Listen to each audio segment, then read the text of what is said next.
Ruth 1, do versículo 1 ao versículo 5, é o texto do nosso sermão nessa noite. E o tema deste sermão é: confie na fidelidade de Deus. Vamos ler o texto da palavra do Senhor. Nos dias em que julgava os juízes, houve fome na terra, e um homem de Belém de Judá saiu a habitar na terra de Moabe com sua mulher e seus 2 filhos. E este homem chamava Elimeleque, e sua mulher Noemi, e os filhos se chamavam Malom e Quilion, efrateus de Belém de Judá. Vieram à terra de Moabe e ficaram ali. Morreu Elimeleque, marido de Noemi, e ficou ela com seus 2 filhos, os quais casaram com mulheres moabitas.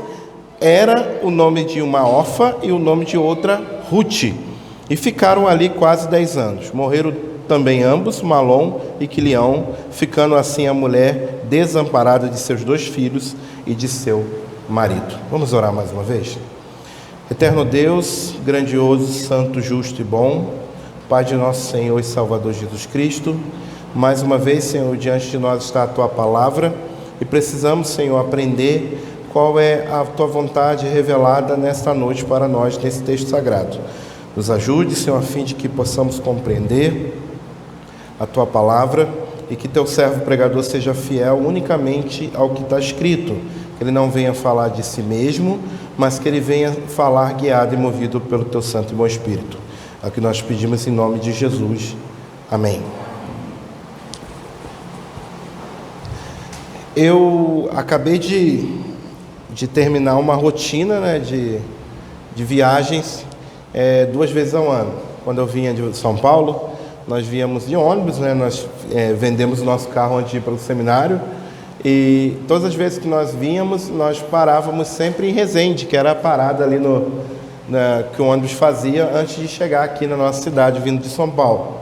Mas imagine você, alguém que está acostumado a fazer viagens assim, em que pare numa parada dessa de ônibus e de repente o motorista fala assim, 20 minutos. E aí dá 15 minutos e nada do motorista chegar. Dá 20 minutos nada de o motorista chegar. E essa pessoa, né, essa pessoa imaginária da nossa história, fica ansiosa, pensando, olha, eu vou embora, eu vou deixar esse ônibus para trás e vou arrumar uma condução própria e vou embora. E aí, na nossa história, imagine você que esse cidadão foi e saiu com todas as suas malas do ônibus, pegou um carro, um táxi que estava ali na parada e começou a andar. Só que no percurso da sua caminhada, o carro também veio a quebrar. Nisso ele fica muito chateado, porque ele está longe, distante de tudo. E, de repente, ele vê o ônibus passando, o ônibus que ele estava dentro. E, de repente, vem uma grande tristeza no seu coração. A verdade é que, muitas vezes, nós também estamos preocupados em resolver os nossos problemas e abrir mão daquilo que muitas vezes foi combinado. Por que eu digo isso? Porque desde o Éden, o ser humano tem a predisposição de abrir mão daquilo que Deus planejou para ele, do itinerário que Deus criou para ele, da viagem de ônibus que Deus criou para ele, da sua caminhada, da sua vida, e passa a viver de acordo com do seu entendimento. Passa a viver de acordo com a sua perspectiva ou com as suas opiniões. Nós temos aqui também um conflito nessa minha história que eu comecei a contar. Porque, pensa bem, esse homem tinha responsabilidades e o ônibus demorou. E aí nós temos então um conflito entre as responsabilidades e aquilo ficou combinado com a empresa do ônibus. Isso acontece também na nossa vida cristã. Muitas vezes nós usamos a responsabilidade e colocamos ela no lugar daquilo que foi combinado e vice-versa. Os irmãos vão entender um pouquinho sobre isso no decorrer da nossa exposição do livro de Ruth. Aqui no livro de Ruth nós estamos num contexto de aliança. Quando Deus falou com o seu povo, eu serei o seu Deus e vocês serão o meu povo. Toda aliança tem um contrato, essa aliança tem um pacto, existe ali cláusulas do contrato. E uma das fortíssimas cláusulas, ou o que resume toda a aliança, é a seguinte expressão: Você me tenha como Deus e obedeça os meus mandamentos, e assim vocês serão abençoados. Se vocês quebrarem os mandamentos, vocês terão disciplina como consequência. Nesse contexto está o livro de Ruth. E logo de início nós vemos o caso de um homem chamado Elimeleque, que resolve pegar sua família, tirar sua família de Belém e levar para um lugar chamado Moabe. Nós vamos ver o que isso implica para nós. Logo de início, esse homem, a história desse homem, Elimeleque, nos ensina que em situações difíceis não devemos tomar caminhos que o Senhor reprova. Vou repetir. Em situações difíceis não devemos tomar caminhos que o Senhor reprova. Será que isso acontece hoje? Será que diante de situações difíceis eu sou tentado a tomar caminhos que o Senhor reprova? Será que diante da falta de dinheiro eu sou tentado a furtar? Será que diante de um problema no meu casamento eu sou tentado a adulterar? Será que diante da falta às vezes de candidatos crentes na igreja eu sou tentado a procurar namoros mistos, namoro com não crentes? Será que no momentos assim que a nossa humanidade pula, a nossa natureza pula, e as paixões, os desejos da carne ressalta, nós usamos como desculpa a necessidade, a responsabilidade no lugar daquilo que foi combinado? Será que ainda acontece isso? Será que nós negamos a Bíblia, a palavra de Deus, para irmos atrás dos conceitos desse mundo moderno, caído, que jaz no maligno? Será que isso acontece? Hoje, meus irmãos, nós vamos entender que ser fiel a Deus deve ser a única opção para aquele que crê em Jesus Cristo. Uma das promessas do Evangelho é que em Cristo, Deus está renovando todas as coisas. Por isso que nós devemos ficar com o combinado, ao invés de usar responsabilidade, não abrir mão da responsabilidade, mas usar responsabilidade como desculpa para quebrar aquilo que nós combinamos com o nosso Deus, quebrar a aliança que nós temos com o nosso Senhor. Logo de início, a primeira lição que eu tiro desse texto é a seguinte: confie na fidelidade de Deus diante do sofrimento. Confie na fidelidade de Deus diante do sofrimento. O texto do versículo 1 nos coloca no contexto histórico dessa passagem. O narrador, que possivelmente pode ter sido o profeta Samuel, alguns estudiosos falam que ele, não temos aqui no livro o nome de quem escreveu, mas por causa de uma pequena genealogia que tem lá no capítulo 4, que faz uma ligação direta com o primeiro livro de Samuel, alguns estudiosos entendem que foi o próprio profeta que começou escrevendo a respeito da genealogia do rei Davi. Os irmãos vão percebendo aqui que a Ruth é uma antepassada do rei Davi, seria a avó do rei Davi. E possivelmente foi o profeta Samuel que escreveu esse livro. Se foi Samuel, o que ele está fazendo aqui quando ele usa a seguinte expressão: nos dias em que julgava o juiz? Ele está nos colocando no momento histórico em que essa passagem foi escrita, no momento em que foi escrito o livro dos Juízes, esse que vem automaticamente anterior ao livro de Ruth, que era o período do juízo. O que nós podemos tirar desse período? Em primeiro lugar, era um período de grande instabilidade política. Não existia rei naquele momento, não tinha rei. O povo tinha acabado de entrar na terra prometida, Josué já tinha morrido, e aí começou a se levantar os juízes para poder libertar o povo da escravidão que era criado pelo próprio pecado de idolatria do próprio povo. É possível que muitos irmãos já ouviram a história de Gideão, que com 300 homens venceu quem? Os midianitas. E é possível que essa história de Ruth esteja mais ou menos ali no tempo em que aconteceu a história de Gideão. Então o narrador começa dizendo: nos dias em que julgava os juízes, houve fome na terra.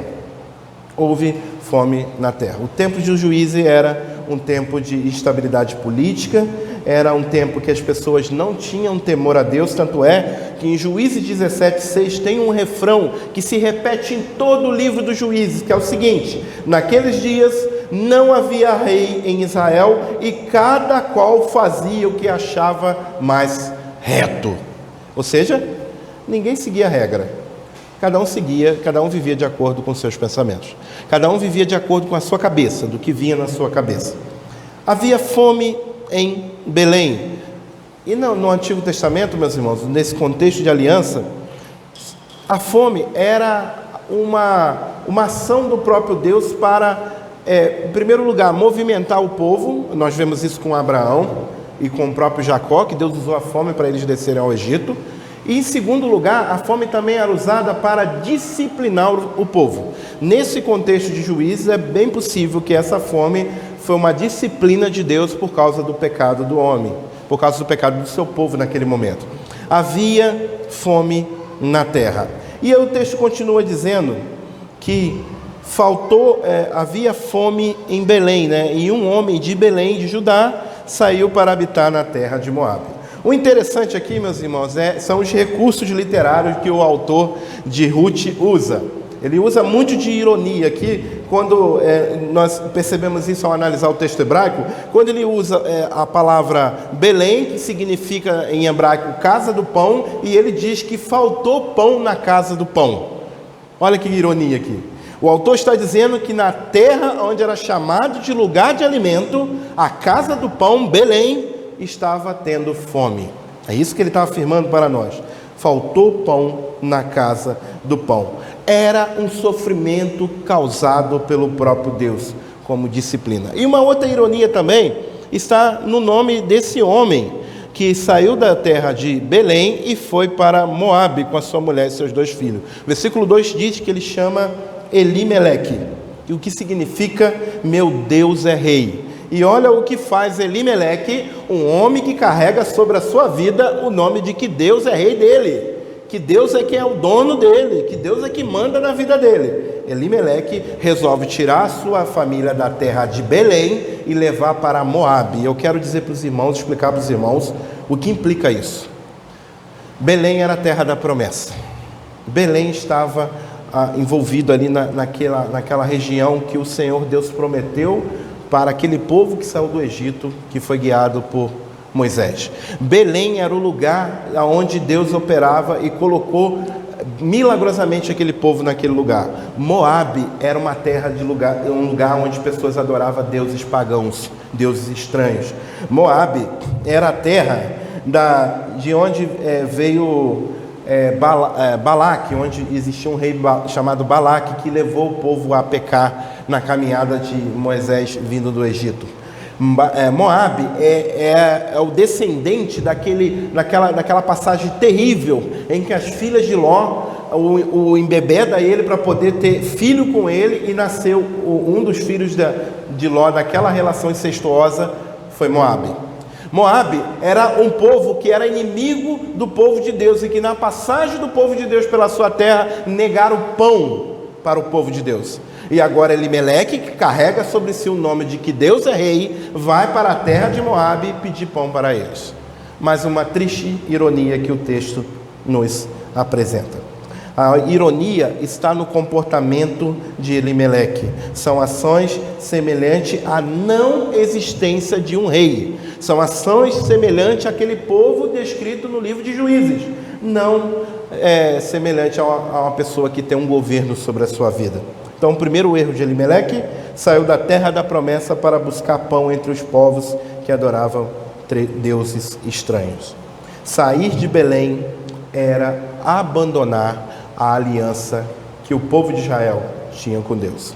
Em resumo, meus irmãos, essa primeira parte: Elimeleque foi um homem comum que tomou decisões em meio a sofrimentos sem confiar em Deus. Ele deixou o seu medo, o pavor que ele teve da fome.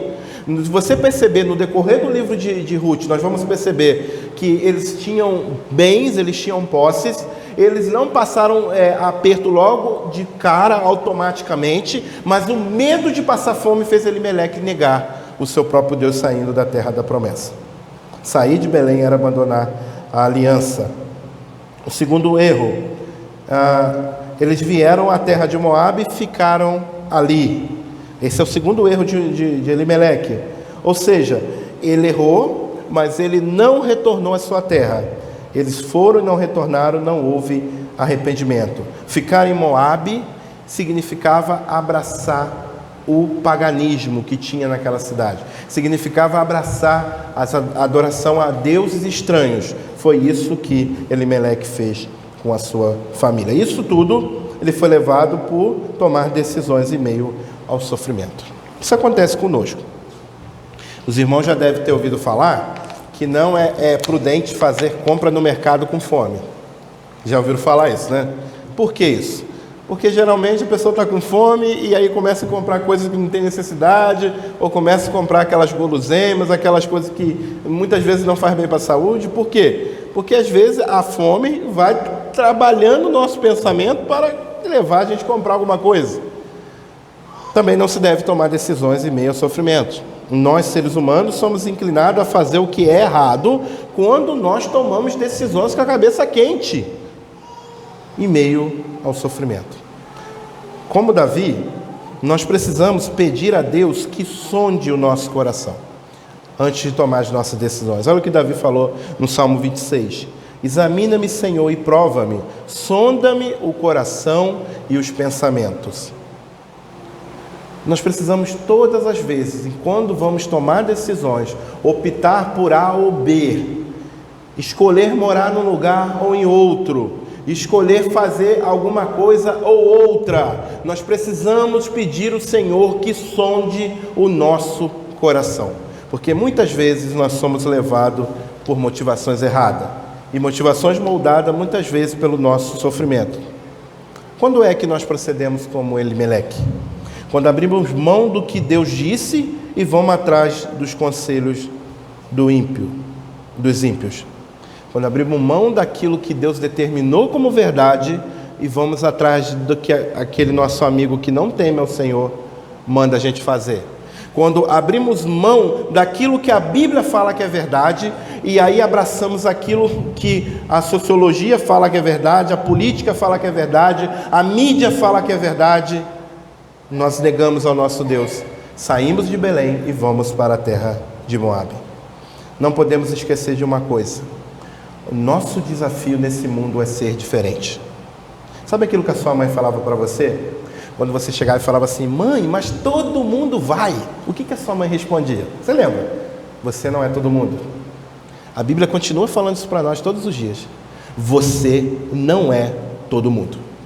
Você foi convocado por Deus para ser diferente nesse mundo, para agir diferente das pessoas desse mundo. O que as pessoas fazem, desse mundo faz, que às vezes é lógico para eles, é lógico para o pensamento secular desse mundo, é contrário à vontade de Deus. Por exemplo, abrir mão daquilo que é certo, daquilo que é respeitoso, daquilo que é moral, daquilo que é perfeito, daquilo que é verdade das Escrituras Sagradas, para abraçar aquilo que é mais fácil, para abraçar aquilo que vai resolver o problema de imediato. Isso é pecado. Você não é todo mundo. Deus te chamou para você ser diferente nesse mundo. Não se esqueça disso. Existe uma grande pressão para você ser igual a todo mundo, mas o desafio que Deus coloca para a sua igreja nesse mundo é: sejamos diferentes.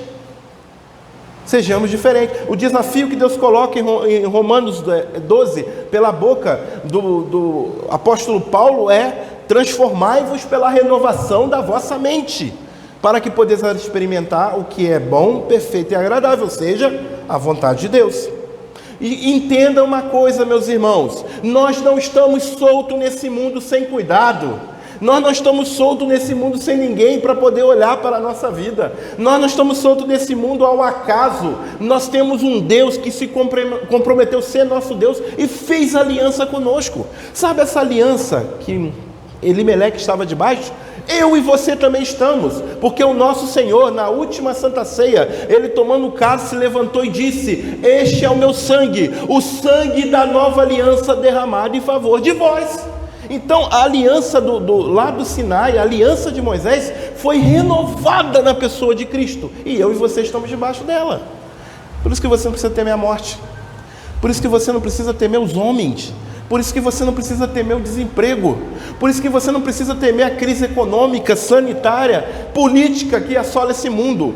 Deus se comprometeu em cuidar de você. Não abra mão da aliança que Ele fez contigo. Não abra mão do seu Belém espiritual, da sua terra da promessa, da presença de Deus, para ir atrás de deuses estranhos, para ir atrás de cumprir o desejo do seu próprio coração, porque muitas vezes nós constituímos os nossos próprios deuses. Elimeleque errou, meus irmãos, mas esse texto nos ensina que, sendo fiel a Deus, Ele sempre vai ser fiel a nós. Mesmo que nós formos infiéis, Ele continua sendo fiel. Nós somos convocados nesta noite a confiarmos na fidelidade do nosso Deus. Toda angústia de hoje vai passar. As necessidades financeiras, físicas, emocionais vão passar.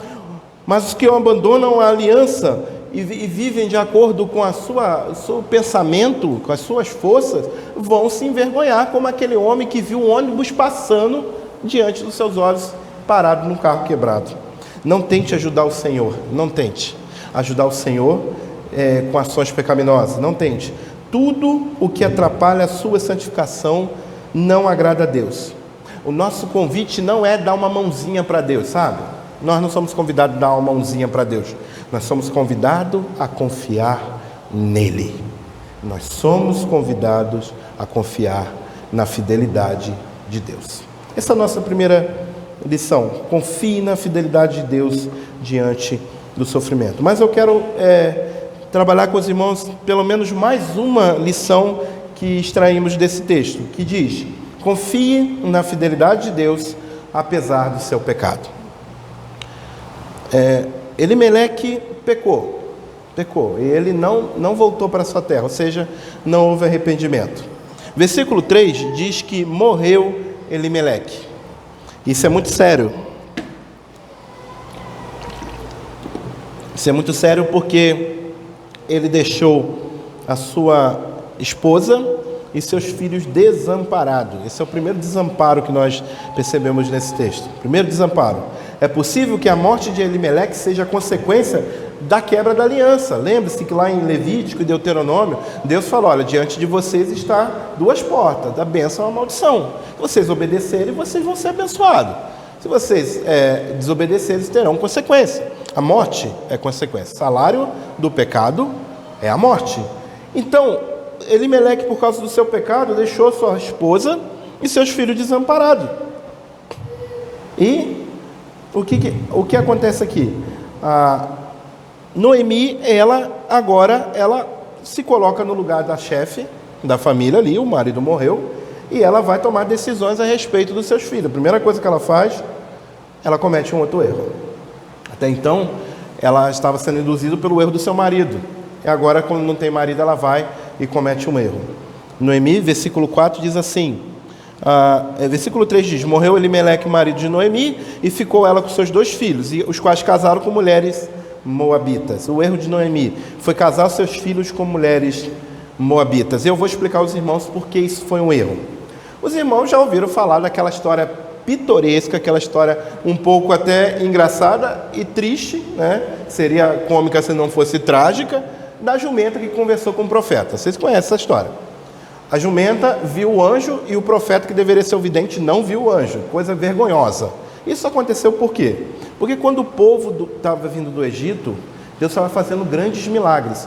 E eles iam passar por uma região, a região de Moabe, a mesma região que o texto aqui está falando. E o rei de Moabe, chamado Balaque, ele ficou com muito medo e convidou um profeta chamado Balaão para poder ir amaldiçoar aquele povo. E aí os irmãos conhecem a história. Balaão conversou com Deus, Deus falou para não amaldiçoar, aquele povo era bendito, só que o homem cresceu o olho no dinheiro, né? Não é de hoje que existe profetas que crescem o olho no dinheiro, né? Qualquer semelhança com a realidade não é mera coincidência. E aí Balaão foi lá fazer a vontade do seu coração. E nisso a jumenta viu o anjo e impressou ele lá na plantação, até o momento que o próprio profeta bateu na jumenta, espancou a jumenta e a jumenta começou a conversar com ele. E ela falou: olha, eu te sirvo há tanto tempo, você sabe que eu não faço essas coisas, é porque tem um anjo aqui com uma espada flamejante querendo te matar, eu estou te livrando. E aí o anjo foi e falou para para Balaão o que estava acontecendo. Balaão foi lá e não amaldiçoou. Só que Balaão era uma pessoa maligna, não era um profeta infiel. Ele ensinou para Balaque o que Balaque poderia fazer para levar o povo de Israel a pecar. E uma das coisas que ele fez ensinou o povo a casar com as moabitas. Nós vemos isso lá em Números capítulo 22, né, do 26, e do versículo 31, né, do 7 ao 16, está ali a artimanha de Balaão ensinando Balaque a levar o povo a pecar. Lá no Apocalipse capítulo 2, quando existe uma mensagem para a igreja de Pérgamo, olha que está descrito lá no versículo 14. No entanto, tem contra vocês alguma coisa. Vocês têm aí pessoas que se apegam ao ensino de Balaão, que ensinou Balaque a armar cilada contra os israelitas, induzindo-os a comer alimentos sacrificados a ídolos e a praticar imoralidade sexual. Além do casamento misto entre o povo de Israel e o povo de Moabe ser proibido, casamento, meus irmãos, envolve união não apenas de corpos, mas também de pensamento. Por isso que o povo de Deus é proibido casar com aquele que não professa a mesma fé, somente no Senhor, como diz as Escrituras. Desde aquele tempo envolvia a adoração a outros deuses. Esse foi o pecado de Salomão. Ele casou com mulheres que trouxeram para dentro do reinado os seus deuses. Esse foi o grande pecado de Salomão, a idolatria. Então, aqui, o que Noemi está fazendo é comungando a sua fé com a fé de Moabe, com a fé dos habitantes de Moabe, casando seus filhos com as mulheres ali de Moabe. Mais uma vez, nós vemos aqui a família de Elimeleque indo ao erro. Versículo 5 diz que morreram também ambos. Morreram também ambos. O mesmo castigo que Elimeleque recebeu, Malom e Quilion também receberam. E aí, o texto diz que ficaram desamparados de seus filhos e de seu marido. Ou seja, o primeiro desamparo foi da morte de Elimeleque, o segundo desamparo foi da morte de Malom e de Quilion, marido de Orfa e de Noemi. Mais uma vez, a cláusula da aliança é quebrada e a consequência é aplicada. Mais uma vez, o pecado da quebra da aliança é punido com a morte.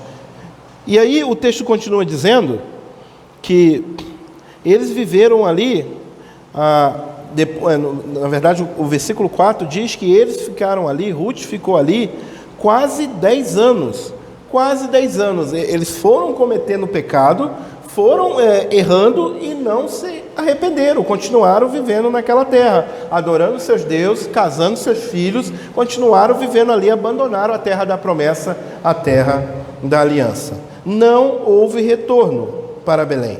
Viveu entre os moabitas durante 10 anos, não houve arrependimento das suas ações. O que nós entendemos aqui? Noemi repete o pecado do seu marido. Mesmo diante da disciplina de Deus, não houve arrependimento. Noemi preferiu sofrer longe da terra da promessa do que se humilhar e voltar para o seu lugar, para junto dos seus familiares. Você já deve ter ouvido a expressão, se arrependimento matasse. É possível que você já tenha ouvido e falado isso. Diante de alguma circunstância, né? Você fala, se arrependimento matasse. Olha que expressão mais mentirosa que existe é essa, hein? Arrependimento não mata. Sabe o que mata, meus irmãos? É a falta do arrependimento. A falta do arrependimento mata de verdade. Arrependimento não mata.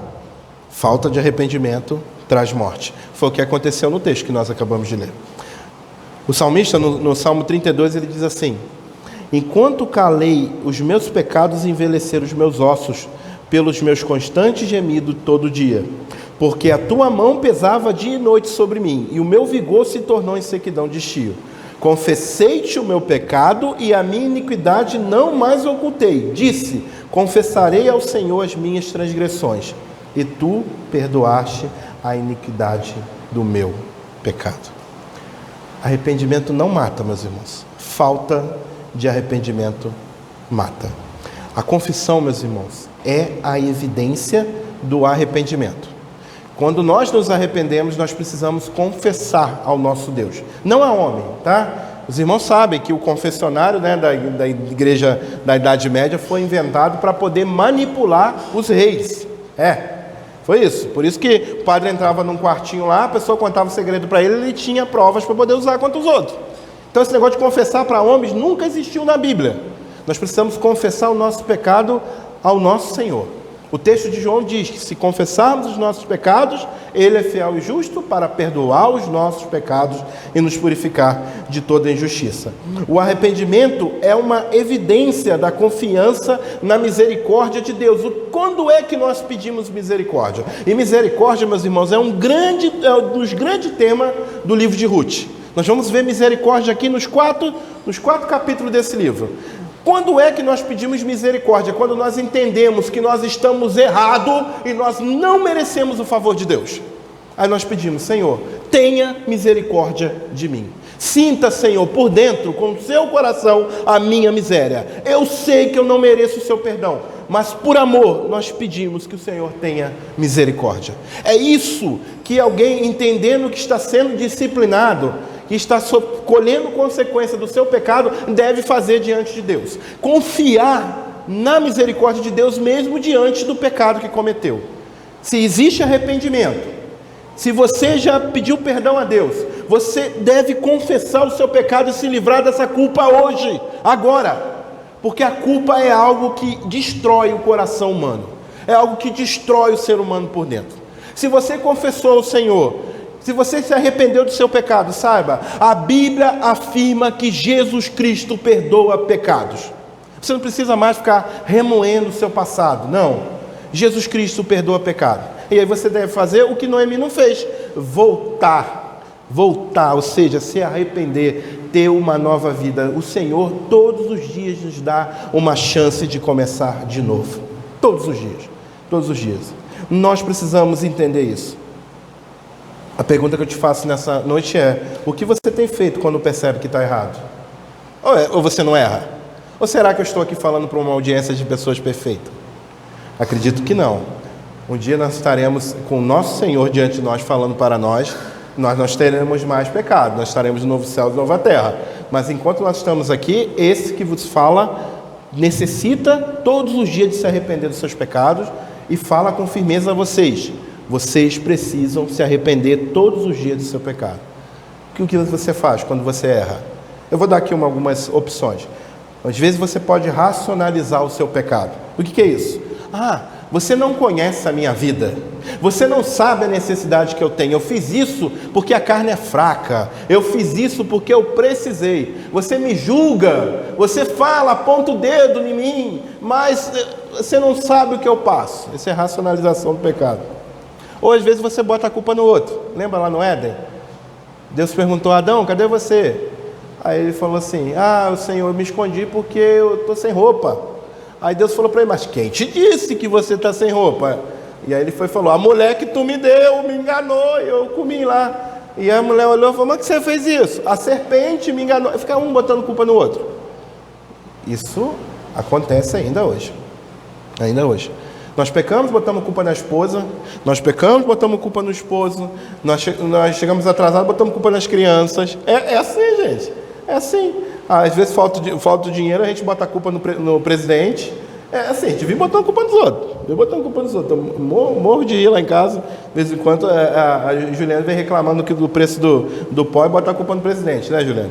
É brincadeira nossa, mas a gente faz isso porque o ser humano faz isso mesmo. A gente brinca com essas coisas. Mas a gente vive botando culpa nos outros. Vive botando culpa nos outros. Se está calor, é culpa do sol. Se está chovendo, é culpa do tempo. Tudo é culpa dos outros. Quer ver outra coisa também? Outra posição que a gente faz também diante do pecado? A gente bota a culpa no diabo. Tudo é o diabo. Gente, se o diabo tivesse o poder que os crentes atribuem a ele, rapaz, o diabo seria uma espécie de super saiyajin. Não é possível. Ia ser um negócio tremendo. Gente, sabe qual é o poder que o diabo tem contra você? É a tentação. E sabe o que ele tenta? São os seus próprios desejos. Vê lá, que está escrito lá em Tiago capítulo 4. Tiago fala: Nós somos tentados pelas nossas próprias cobiças. Então, se você encher o seu coração da vontade de Deus, o diabo não vai ter material para ir trabalhar, gente. Ele nos tenta por causa da nossa própria cobiça, nosso próprio desejo. Então, meus irmãos, diante do pecado, diante do nosso erro, quando nós caímos, nós não devemos ficar botando culpa nos outros ou racionalizando o nosso pecado, falando que é por causa das circunstâncias ou botando culpa até no diabo. Nós devemos confessar o nosso pecado, corrigir o nosso erro, não ficar cometendo aquele mesmo erro. Paulo fala que isso é coisa de gente que tem mente cauterizada, já não sabe mais o que é certo e o que é errado. Erro é para jogar fora e continuar a vida. Lá na frente nós vamos errar em outra coisa, enquanto Jesus não voltar. Mas aqueles pecado não pode ser de estimação, meus irmãos. Pecado deve ser um acidente na vida do crente. Diante do pecado, nós devemos nos arrepender, confessar e viver em novidade de vida. Isso é confiar em Deus, mesmo em momentos em que pecamos. Isso é demonstrar, dar exemplo para as pessoas que estão ao nosso redor, também de quebrantamento. Nós somos crentes, meus irmãos, nós temos o perdão à nossa disposição na pessoa de Jesus. Então nós podemos nos arrepender, pedir perdão e viver uma nova vida. Nova vida. Não ficar embolando um erro no outro, como diz a Bíblia, um abismo puxando outro abismo. Não faça isso. Confie em Deus diante do seu pecado. Se arrependa, confesse e mude de vida. Jogue fora a culpa que maltrata o coração. Jesus é aquele que perdoa pecado. Confie nessa verdade. Confesse. Até esse trecho aqui, Noemi ainda não quis voltar. Mas a partir aqui do versículo 6, nós vamos ver que a vida dela começou a mudar no momento que ela começou a retornar para a sua terra. Ou seja, no momento que houve arrependimento, a vida de Noemi começou a mudar. A sua vida pode começar a mudar a partir de agora, mediante o seu arrependimento. A sua vida pode mudar a partir de agora, mediante o seu arrependimento. Mediante ao seu confessar, mediante ao seu desejo de mudar de vida diante daquilo que Deus já falou para você ao seu coração nesse momento. Os irmãos, eu quero concluir dizendo aos irmãos que diante do sofrimento e dos seus erros, você precisa confiar em Jesus Cristo. É Ele quem está restaurando o prejuízo que foi criado lá no Éden através de Adão e Eva. É Ele que está restaurando. Ele tem o poder de mudar a vida de todo aquele que crê nele. Ele só pede duas coisas: arrependimento e fé nele. Fé nele e arrependimento. Mediante o arrependimento, confissão dos pecados. Que o Senhor Deus nos ajude, meus irmãos. Que o Senhor Deus nos dê força e nos conduza a uma vida de obediência a Ele. E que nós possamos fazer diferente do que Malom, Quirion, Elimeleque, Noemi fez naquele momento, E que nós possamos cumprir a vontade de Deus para vivermos nesse mundo para a glória do seu nome. Que Ele assim nos abençoe. Amém.